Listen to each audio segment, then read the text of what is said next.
Good morning students. Today again I am here your English teacher. आज हम फिर अपनी स्टडी इस ऑनलाइन मीडियम से करेंगे। और वैसे नॉर्मली क्या होता है कि ऑनलाइन स्टडीज़ हमारे बठिंडा जैसे सिटी में कॉमन नहीं है, बट मेट्रोपॉलिटन सिटीज़ और आउटडोर कंट्रीज़ में ये जो है ये वाला मीडियम बहुत ही ज़्यादा फेमस है। ड्यू टू कोविड-19 हम ये जो पेंडेमिक है इसके कारण हम लोग फोर्सफुली हमें इस मीडियम को अडॉप्ट करना पड़ रहा है। और I think that medium is very effective and very useful, जिसमें हम किसी भी टाइम मतलब अपने घर पे बैठे हुए विद प्रॉपर एज हम अपना लेक्चर ग्रैब कर सकते हैं। और तो आज हम फिर अगेन ऑनलाइन स्टडीज़ के मीडियम से अपनी स्टडीज़ को आगे कंटिन्यू करेंगे। आज मैं आपसे ना थोड़ी सी बातें पूछना चाहती हूँ। जैसे नॉर्मली मान लो हमारे कोई स्कूल में कोई इवेंट है, कोई कंपटीशन है, कोई अनाउंसमेंट है, नॉर्मली हम क्या मीडियम यूज़ करते हैं बच्चों को उस चीज़ों के बारे में अनाउंस करने के लिए, जिससे कि हम सभी को एक ही टाइम पे लोगों को बता दें, बच्चों को इन्फॉर्म कर दें उस चीज़ के लिए। I think that is notice board, है ना। आपको जो भी कोई नई इन्फॉर्मेशन मिलती है वो कहाँ से मिलती है? आपके नोटिस बोर्ड से। तो जो नोटिस बोर्ड है उस पर नोटिस कौन लगाता है? School authorities. तो आज हम नोटिस के बारे में पढ़ेंगे, दैट इज़ नोटिस। और नोटिस क्या होता है एक्चुअली? नोटिस एक ऑफिशियल कम्युनिकेशन होती है, एक अनाउंसमेंट होती है related to some event, celebration और सम काइंड ऑफ अनाउंसमेंट, है ना, जो कि एक पर्टिकुलर अथॉरिटी के द्वारा आपको दी जाती है, जो कि नोटिस बोर्ड पर अफिक्स की जाती है। इसमें नॉर्मली क्या होता है? इसमें नॉर्मली इशूइंग अथॉरिटी होती है, जिसके पास नोटिस इशू करने की अथॉरिटी होती है, और इसमें पर्टिकुलर आपको जो भी इंफॉर्मेशन चाहिए होती है ऑफिशियली वो दी होती है। तो आज let's start with notice.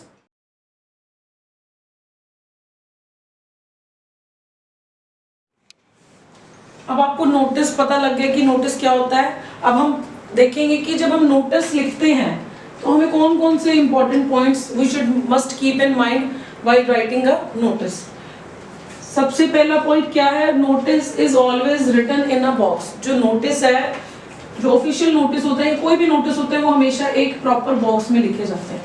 Like ये एक पैटर्न फिक्स होता है, उसी पैटर्न के अकॉर्डिंग नोटिस को लिखा जाता है। Second point, it must be dated, मतलब जिस दिन नोटिस इशू किया जाता है उसके ऊपर प्रॉपर डेट लिखी होती है, इशूइंग डेट भी पता लगता है कि इस दिन नोटिस को लिखा गया है। Third one is it should have title which is not in complete sentence. जैसे जो टाइटल आपने देखे होंगे, कोई भी कोई फिल्म का टाइटल होता है, कोई एसे का टाइटल होता है, कोई फ्रेज का कोई शॉर्ट स्टोरी का टाइटल होता है, तो वो कभी भी कंप्लीट सेंटेंस में नहीं होते, वो फ्रेजेस में होते हैं। तो जो नोटिस है उसका टाइटल तो होता है पर उसका वो कंप्लीट सेंटेंस में नहीं होता, मतलब उसमें हेल्पिंग वर्ब वगैरह या वर्ब का यूज नहीं होता। Fourth one is it should always have name, the designation and the signature of the issuing authority. जो नोटिस जब भी लिखा जाता है तो उसमें जो नोटिस इशू कर रहा है, ये जो नोटिस राइट डाउन कर रहा है, उसका नाम लिखा जाता है और उसकी डेजिग्नेशन, मतलब वो किस डेजिग्नेशन पे अपॉइंट है, whether he is a head boy, head girl, monitor, coordinator, teacher, principal, vice principal, जो भी मतलब नोटिस को इशू कर रहा है उसकी designation and the signature of the issuing authority, मतलब जिस बंदे ने नोटिस इशू किया है उसके अपने नाम के ऊपर सिग्नेचर भी होते हैं। Fifth one is a notice is generally written in complete sentences. जो नोटिस होता है नॉर्मली वो कंप्लीट सेंटेंसेस में लिखा जाता है। अनलाइक जैसे हमने बोला था, जो टाइटल होता है बट उसमें वो कंप्लीट सेंटेंस में नहीं होता, बट जो नोटिस का जो मैटर लिखते हैं, कंटेंट लिखते हैं, वो हमेशा ही कंप्लीट सेंटेंसेस में होता है। Sixth one is a notice, as a notice usually announces a upcoming event, celebration etcetera. Like मैंने जैसे आपको पहले बताया कि नोटिस हम क्यों लिखते हैं। नोटिस हम जैसे स्कूल में मान लो कोई पेंटिंग कंपटीशन हो रहा है, या फिर स्कूल में कोई क्विज कंपटीशन है, कोई आपका एनुअल फंक्शन है, सो उन बहुत सारे लाइक हम छोटे छोटे इवेंट्स होते हैं जिसके बारे में हमें बच्चों को अनाउंस करना होता है और हम नोटिस बोर्ड के थ्रू उसको अनाउंस करते हैं। ठीक है, तो नोटिस यूजुअली क्या है, कोई अपकमिंग मतलब फ्यूचर में कोई भी इवेंट आ रहा है, कोई सेलिब्रेशन आ रही है, उसके बारे में हम अनाउंस करते हैं। आगे कंटिन्यू है, it must have an answer to what, when, where, why and how. मतलब हमें नोटिस ये भी इंफॉर्मेशन देता है कि ये नोटिस, ये जो अनाउंसमेंट है किसके बारे में है, ये जो इवेंट होना है ये कब होना है, वेयर मतलब ये इवेंट कहाँ होना है, वाई और ये इवेंट क्यों हो रहा है, और हाउ ये इवेंट कैसे ऑर्गेनाइज है, कैसे गो ऑन मतलब जाएगा ये इवेंट। तो वो इन सभी क्वेश्चंस के, जो हमारे पास बहुत सारे हमारे माइंड में क्वेश्चंस होते हैं ना, उन सब के आंसर्स होते हैं इस नोटिस के अंदर। 7th one is the information should be presented accurately and concisely. जो इंफॉर्मेशन नोटिस में दी जाती है वो हमेशा ही एक्यूरेट होती है, और कंसाइज मतलब ज्यादा बड़ी इंफॉर्मेशन को हम कंसाइज मतलब छोटा करके, आपने देखा होगा जैसे आप नोट मेकिंग करते हो तो क्या होता है, बड़ा सारा पैराग्राफ होता है और उसको आप कंसाइज मतलब छोटा कर लेते हो। जैसे हेडलाइंस होती हैं न्यूज़ की, है ना, तो क्या होता है न्यूज़ की हेडलाइन पढ़ के हमें पता लग जाता है कि जो उसके अंदर कंटेंट है वो क्या लिखा होगा। तो नोटिस जो होता है वो हमेशा एक्यूरेट होता है, जो उसमें इंफॉर्मेशन दी होती है वो एक्यूरेट होती है, और कंसाइज होता है मतलब छोटी फॉर्म में ज़्यादा अंडरस्टैंडिंग के लिए लिखा जाता है। And last one is the language should be formal. Normally हम नोटिस में, क्योंकि नोटिस एक फॉर्मल अनाउंसमेंट होती है इशू स्कूल की अथॉरिटीज़ के द्वारा, तो उसमें क्या होता है, जो उसमें जो लैंग्वेज यूज की जाती है वो ऑलवेज फॉर्मल ही यूज की जाती है। Now we are looking for format of the notice. मैं आपको बताऊंगी कि नोटिस का एक्चुअल फॉर्मेट क्या होता है। जैसे मैंने आपको पहले बताया कि जो नोटिस है वो ऑलवेज इन अ बॉक्स होता है ना, तो ये हमने एक बॉक्स बनाया है, आपने भी ऐसा ही बॉक्स बनाना है। एक पॉइंट और था इंपॉर्टेंट जो हमने डिस्कस नहीं किया, जो नोटिस है या जो भी कोई हम मतलब लिखते हैं, कोई जैसे आपकी कोई एडवर्टीजमेंट है, आपकी कोई पोस्टर है या कोई नोटिस राइटिंग है, ये जो होती है चीज़ें, डिस्प्लेड चीज़ें होती हैं, ये हमेशा सिंगल बॉक्स में होती है और सिंगल पेज पे होती है। कई बार क्या होता है, आप पेपर में क्या करते हो, आपका हाफ पेज मतलब भर गया होता है और हाफ खाली होता है, तो आप क्या करते हो, जब बनाते हो ना, लिखते हो नोटिस, उसमें आप आधा बॉक्स तो पहले पेज पे लिख देते हो और आधा कंटिन्यू करके दूसरे पेज पे लिख देते हो, तो वो टोटली ही रॉन्ग मेथड है। अब जब बोर्ड में आपका पेपर चेक होगा तो वो हमेशा ही क्रॉस लगेगा, आपके जो 4 नंबर होंगे नोटिस के वो चले जाएंगे। तो आपको हमेशा ध्यान रखना है कि ये नोटिस हमेशा ही एक सिंगल बॉक्स में होता है और हमेशा सिंगल पेज पे ही लिखा जाएगा, इसको आप कंटिन्यू करके अगले पेज पे नहीं ले जा सकते।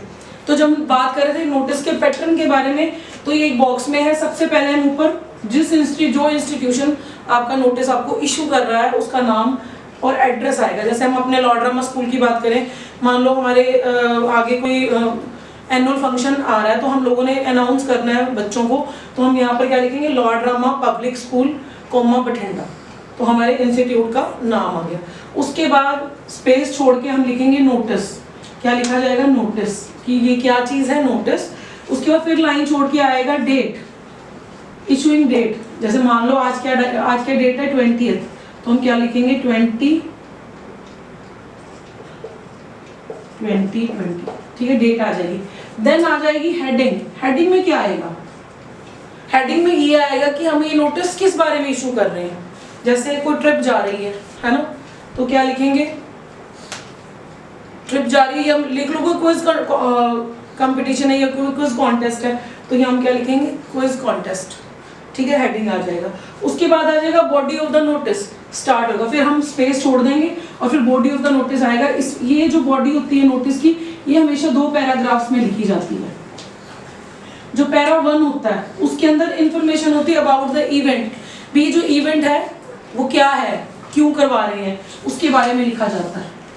और जो सेकंड पैराग्राफ है उसमें इंस्ट्रक्शंस दी जाती हैं to the readers and the members. Like मैंने जैसे आपको बताया कि जैसे हमारा कोई ट्रिप या टूर जा रहा है, तो हम इन्फॉर्म करते हैं भी ये नोटिस किसके बारे में, a trip is going to Shimla for 2 days और 3 days, ठीक है। इंस्ट्रक्शंस क्या है, बिफोर 2 days जा रहा है और डेट, जैसे डेट दी जाएगी भी किस डेट को जा रहा है, किस डेट से किस डेट तक जा रहा है, उसके चार्जेस क्या है, और आपको अगर अपने नाम लिखवाने हैं ट्रिप या टूर के लिए तो आपने किसको लिखवाने हैं, भी आप किसको रिपोर्ट करोगे, ये सारी इंस्ट्रक्शन, तो वो सेकंड पैराग्राफ में आएगी। और उसके बाद एक हम स्पेस छोड़ेंगे एक लाइन का। देन आप जो इशूइंग अथॉरिटी है या जो डेजिग्नेशन वाला बंदा नोटिस इशू कर रहा है उसका फुल नाम आएगा, नीचे डेजिग्नेशन आएगी, देन सिग्नेचर आएंगे। ठीक है जी, ये आपका नोटिस का पैटर्न है। अब हम इसको और ज़्यादा समझने के लिए एक हम एग्जाम्पल यहाँ पर करेंगे। अब हम एक क्वेश्चन सॉल्व करेंगे, इससे आपकी एक तो आपको अच्छी तरह समझ आ जाएगा और जो भी आप लोगों के डाउट्स होंगे उसके बारे में आपको भी वो क्लियर आउट हो जाएंगे। जैसे question is, art club of your school is going to organise a drawing and painting competition. अब इस क्वेश्चन में मेन इवेंट क्या है, जो अपकमिंग इवेंट क्या है, ड्राइंग एंड पेंटिंग कंपटीशन। तो क्वेश्चन क्या है, write a notice note more than 50 words. मैंने आपको शायद ये बताया नहीं पहले, जो नोटिस है वो हमेशा उसकी जो वर्ड लिमिटेड है वो फिक्स होती है। लाइक नोट मोर देन मतलब आपको 50 वर्ड्स ही यूज करने हैं नोटिस लिखने के लिए। बट ये नहीं है कि आप 10 और 20 वर्ड्स में खत्म कर दें। मतलब जो 50 वर्ड्स हैं उससे 55 वर्ड्स हो सकते हैं, बट ऐसे नहीं है भी आपने 40 से कम आपने नहीं लिखने और 60 से ज़्यादा नहीं लिखने। तो वर्ड लिमिट होती है नोट मोर देन 50 वर्ड्स। मान लो अगर आपने 100 वर्ड्स यूज कर लिए तो आपका जो क्वेश्चन है वो क्रॉस हो जाएगा फाइनल पेपर में। To be displayed on notice board inviting students to participate in it. अब ये क्या है, आपका जो आर्ट क्लब है आपके स्कूल का, वो एक ऑर्गेनाइज कर रहा है ड्राइंग एंड पेंटिंग कंपटीशन। उसके बारे में हमें एक नोटिस लिखना है जो कि 50 वर्ड्स में होना चाहिए और जिसे हम डिस्प्ले कहाँ करना है, नोटिस बोर्ड पर। और उसमें हमें क्या बताना है, इनवाइट करना है स्टूडेंट्स को टू पार्टिसिपेट इन इट। उस कंपटीशन में पार्टिसिपेट करने के लिए उनको इनवाइट करना है। गिव ऑल नेसेसरी डिटेल्स, जो नेसेसरी डिटेल्स है, लाइक वही बताया था आपको मैंने, when, where, what, why, how, वो सारी डिटेल्स आपको उसमें प्रोवाइड करानी है। और आपको ना, यू आर गौतम और Gautami, secretary art club law ड्रामा पब्लिक स्कूल बठिंडा। मतलब आपको जब भी नोटिस या लेटर आता है लिखने के लिए तो आपको बताया जाता है कि आपको अज्यूम किया जाता है भी आपका नाम सो एंड सो है और आपकी ये क्या है, डेजिग्नेशन है, ये नेम है इशूइंग अथॉरिटी का और ये इंस्टीट्यूट का नेम है। मतलब जो आपको नेसेसरी चीजें चाहिए नोटिस लिखने के लिए वो सारी ही इसके ऊपर दी गई हैं। तो अब हम इसको सॉल्व करेंगे यहाँ पर। Know that is the solution of that question. पहले हमने एक बॉक्स बनाया जैसे आपको दिख रहा होगा आउटलाइन में, और उसके बाद हमने सबसे पहले इंस्टीट्यूशन का नाम लिखा है जिसने वो नोटिस को इशू किया है। ये मैं सिर्फ अंडरलाइन आपको बताने के लिए कर रही हूँ ताकि आपको समझ आ जाए मैं कौन कौन सा पॉइंट आपको समझा रही हूँ। पहले स्कूल का नाम आ गया, उसका एड्रेस आ गया भी बठिंडा। देन फिर हमने लिखना है कि ये क्या है, नोटिस। तो हम क्या लिखेंगे, नोटिस। उसके बाद यहाँ लेफ्ट साइड में क्या आएगी, डेट, जिस डेट को नोटिस इशू किया गया है। और उसके बाद आएगा हेडिंग, जो मैंने आपको बताई थी। तो हेडिंग क्या थी, ड्राइंग एंड पेंटिंग कंपटीशन। ठीक है, ये आपने लिख दिया। उसके बाद आपको यहाँ एक लाइन छोड़नी है, स्पेस है यहाँ पे। ठीक है, स्पेस देने के बाद हमने ये बताना है, अब स्टार्ट होता है, this is to inform that the art club of your school, of the school या your school is going to organize a drawing and painting competition। कई बच्चे पता क्या करते हैं, कई बच्चे ना मेन जो पॉइंट्स होते हैं ना उनको अंडरलाइन कर देते हैं। आपको वो नहीं करना है। ये जो फॉर्मल नोटिसेस होते हैं उनमें ऐसे अंडरलाइन नहीं किया होता। कई बच्चे मिस्टेक्स करते हैं पर आप लोगों ने नहीं करनी। मैं आपको सिर्फ अंडरलाइन समझाने के लिए कर रही हूँ इसके मेन पॉइंट्स कौन कौन से हैं। पहले इंफॉर्मेशन दी गई है भी कौन ये जो है नोटिस इशू कर रहा है और क्या होने जा रहा है। ठीक है, उसके बाद फ्रॉम 30th इंस्टेंट मतलब 30th से शुरू हो रहा है। तो कहते हैं all students are requested to display their drawing and paintings in the exhibition hall. अभी डिटेल्स दी गई है आपको। ठीक है, कहते हैं सभी स्टूडेंट्स को रिक्वेस्ट की जाती है कि वो अपनी ड्राइंग्स एंड पेंटिंग्स जो है कि एग्जीबिशन हॉल में डिस्प्ले कर दें of the school. The interested candidates may please submit their names to the undersigned latest by the 22nd May। अब नोटिस इशू किया गया है 20th मई को। ठीक है ना, उसने 2 दिन का आपको टाइम दिया है। अभी 2 दिन तक आप अपने नेम जो है वो सबमिट करवा दें। किसने नोटिस इशू किया था, सेक्रेटरी ने, जो कि आर्ट क्लब का सेक्रेटरी है। तो बताया गया जो इंटरेस्टेड कैंडिडेट्स हैं, जो लोग इस कंपटीशन में पार्टिसिपेट करना चाहते हैं, तो वो 22 मई तक अपने नाम जो है वो अंडरसाइंड मतलब जिसने साइन किया है इसको, जिसने इशू मतलब जिसने आपको इन्फॉर्मेशन दी है उसको अपने सबमिट करवा देने। अब आपने देखा होगा इसमें प्लीज वर्ड का यूज किया गया, मतलब आपको बड़ी ही पोलाइट रिक्वेस्ट की है। क्यों की गई है, क्योंकि जो आपको नोटिस इशू कर रहा है वो कौन है, आपका ही आपका फ्रेंड है, आपके साथ पढ़ने वाला स्टूडेंट है ना, तो ये आपको पोलाइट रिक्वेस्ट की गई है। और उसके बाद ये जब नोटिस खत्म हो गया, अब आपने देखा होगा इसमें सारी रेलिवेंट डिटेल्स, इसमें फालतू कुछ नहीं लिखा गया है। उसके बाद नाम आ जाएगा जिसने नोटिस इशू किया है, उसकी डेजिग्नेशन आ जाएगी और क्लब का नाम आ जाएगा। ठीक है, तो ये दैट इज द पैटर्न। अब इसमें देखा जाए तो सब कुछ आ गया। आपने देखा नोटिस में बताया गया भी ये नोटिस कौन इशू कर रहा है और ये नोटिस किस लिए लगा है, मतलब फ्यूचर जो भी आपका इवेंट होने जा रहा है उसकी डिटेल है। और फिर बताया जा रहा है, फिर नेसेसरी डिटेल्स दी जा रही है भी स्टूडेंट्स को क्या करना है, और ये बताया जा रहा है कि आपको किसको इन्फॉर्म करना है, अपने नाम वगैरह जो कंपटीशन में पार्टिसिपेट करने के लिए सबमिट करने वो किसको करने। तो आपने देखा है इसमें हमने फालतू कुछ नहीं लिखा, सिर्फ ऑफिशियल चीजें लिखी गई हैं और सभी चीजें जो आपको जो इन्फॉर्मेशन चाहिए थी, मतलब व्हेन, वेयर, व्हाट, हाउ, सब कुछ इसके अंदर दिया गया है। तो that is the solution of that question जो कि मैंने आपको पहले दिखाया है। और अब मैं आपको एक इसकी प्रैक्टिस के लिए हम लोग एक होमवर्क के लिए मैं आपको क्वेश्चन दूंगी जो कि आप लोग अपनी कॉपीज पे, ये जो प्रैक्टिस कॉपीज है उसके ऊपर सॉल्व करोगे, और जो हमारी नेक्स्ट क्लास होगी उसके अंदर मैं आपको उसका सोल्यूशन भी दूंगी। आपको जरूरी नहीं है भी आप उसको लिखने के बाद अपनी असाइनमेंट्स आपको सबमिट करनी है, that is a home assignment, but ये असाइनमेंट आप सेल्फ चेक करेंगे जब मैं आपको इसका सोल्यूशन नेक्स्ट क्लास में दूंगी। और फिर हम ताकि आपको इसकी प्रैक्टिस भी हो जाएगी, और अगर आपके कोई डाउट्स होंगे तो you can ask me for that doubts, but doubts पूछने की जरूरत नहीं पड़ेगी क्योंकि सोल्यूशन जब आपको प्रोवाइड किया जाएगा तो आपको पता लग जाएगा कि आपकी कहाँ पर कोई मिस्टेक है।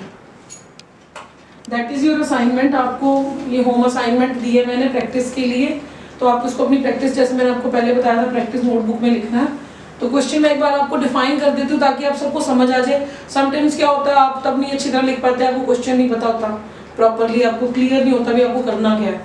तो इसमें क्या है, यू और अदिति और आदित्य बताया गया है आपको, हमें बता गया, इशूइंग अथॉरिटी बता दिया गया है कि आप अदिति आदित्य हो, designation that is president of Abhinav welfare society.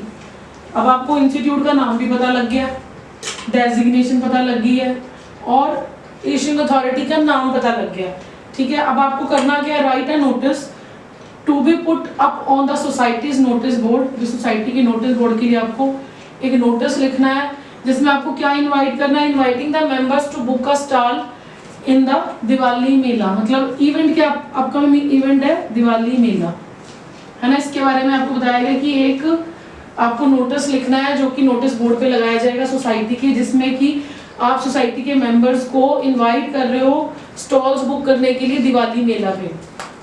आपने देखा होगा जब अब हमारे बठिंडा में भी इस बार जब दिवाली थी उससे पहले मेला लगा था। मेला क्या होता है, उसमें अलग अलग लाइक राइड्स होती हैं, स्टॉल्स होती हैं, अच्छे अच्छे अलग अलग स्टेट्स का खाना होता है डिस्प्लेड में, मतलब जो स्टॉल्स होती हैं वो गेम्स की भी होती हैं, क्लोथ्स की भी होती हैं, शो पीसेस की होती हैं, अलग अलग स्टेट्स की जो स्पेशलिटी होती है उसकी स्टॉल्स होती हैं। तो ऐसा ही कुछ दिवाली मेला है वो जो ऑर्गेनाइज कर रही है सोसाइटी, जो कि आपकी सोसाइटी दिवाली के इवेंट के ऊपर, जो कि दिवाली जो हमारे कंट्री का एक सबसे ज़्यादा सेलिब्रेट करने वाला, लाइक जो हमारी जितनी भी रिलीजन है सभी रिलीजन इस फेस्टिवल को सेलिब्रेट करते हैं। मतलब उस इवेंट के ऊपर आपकी सोसाइटी एक दिवाली मेला ऑर्गेनाइज कर रही है और जिसके ऊपर आपको उसमें स्टॉल्स लगाने के लिए मेंबर्स को इनवाइट करने के लिए नोटिस लिखना है। तो दैट इज योर क्वेश्चन और that is your home assignment जो कि आपको अपनी प्रैक्टिस नोटबुक पे करनी है, और जिसका सोल्यूशन जैसे मैंने आपको पहले बताया, मैं आपको नेक्स्ट लेक्चर में पहले आपको सोल्यूशन प्रोवाइड करूंगी और हम इसे डिस्कस भी करेंगे ताकि जो भी इससे रिलेटेड आपके डाउट्स होंगे वो सब क्लियर हो जाएंगे। ठीक है जी, थैंक यू सो मच। और आई होप आपको आज का जो ये नोटिस का पैटर्न है वो इजीली समझ आ गया होगा। मैंने इसीलिए आपको जो मोस्ट इंपॉर्टेंट पॉइंट्स है वो भी डिस्कस किए हैं और आपको उसका पैटर्न भी डिस्कस किया, देन एक हमने एग्जाम्पल भी डिस्कस किया ताकि कोई भी डाउट आपके मन में ना रहे। क्योंकि कई बार क्या होता है नोटिस लिखना होता है और आपको पता ही नहीं होता उसमें मोस्ट इंपॉर्टेंट पॉइंट्स क्या होते हैं, भी क्या क्या उसमें इंक्लूड करना होता है, क्या लिखना होता है। इन्हीं छोटी छोटी गलतियों के कारण आपके मार्क्स कट जाते हैं। तो ये आपके राइटिंग सेक्शन का सबसे पहला टॉपिक जो आज हमने कवर किया है, तो आपको समझ आ जाना चाहिए। बाकी अगर आपके कोई डाउट्स होंगे देन वी विल डिस्कस।